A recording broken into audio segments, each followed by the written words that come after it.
7 years after he left to study abroad, the boy I'd loved my whole life finally came home to introduce his new girlfriend to his parents. That same week, my doctors finally announced that my 7-year battle with cancer had failed. I could go home to die. When Sherman saw me being wheeled out by my mother, a cruel smirk touched his lips. Well, 7 years and look at you, he sneered. So pathetic you can't even walk on your own 2 feet. Hearing the contempt in his voice, I just quietly pulled down the sleeve of my jacket, hiding the dense constellation of needle marks on the back of my hand. It's nothing, I said softly. I just fell and broke a bone. To my surprise, he scoffed harshly again. Is that right? Well, since my wedding is coming up, why don't you be my fiancé's bridesmaid? My heart felt like it was being wrenched in two. I forced a faint, bitter smile. I can't. I'm going away on a long journey very soon. Before the words even settled, I signaled my mother to get me out of there. But the moment we got home, Sherman's mother showed up at our door. She walked into the room, refusing to meet my eyes, yet still delivered her cruel request. Nina, I need to ask you a huge favor. Her face was flushed, her meaning clear. In that instant, memories of 7 years ago came flooding back. On the day of my diagnosis, she had barged into my hospital room like a madwoman, dropping to her knees and sobbing uncontrollably.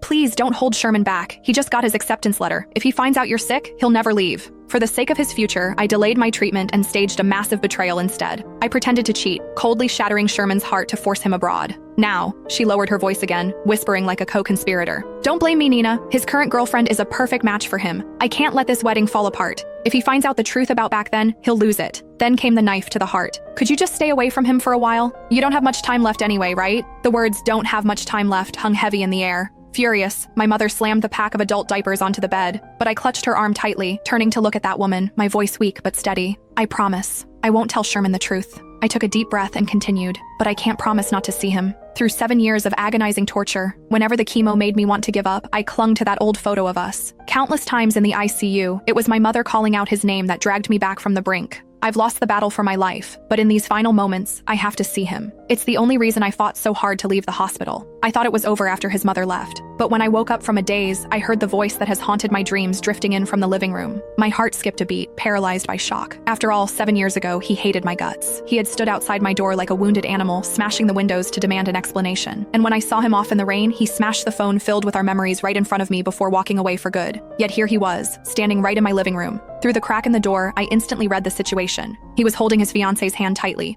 facing my mother. He spoke to my mother, his words cutting deep right from the start. Is this about what happened 7 years ago? Is that why you're stopping Nina from being part of the wedding? Without giving her a chance to respond, he nonchalantly twisted the knife. It doesn't matter really. I'm over it. We grew up together after all. Even if we didn't work out as a couple, we can still be friends. Sophie immediately chimed in, her voice dripping with sweetness. Yeah, Sherman told me all about that ancient history. She wore an innocent smile, but every word was a dagger. I know she cheated first, but hey, we were all young and dumb once. It takes two to tango.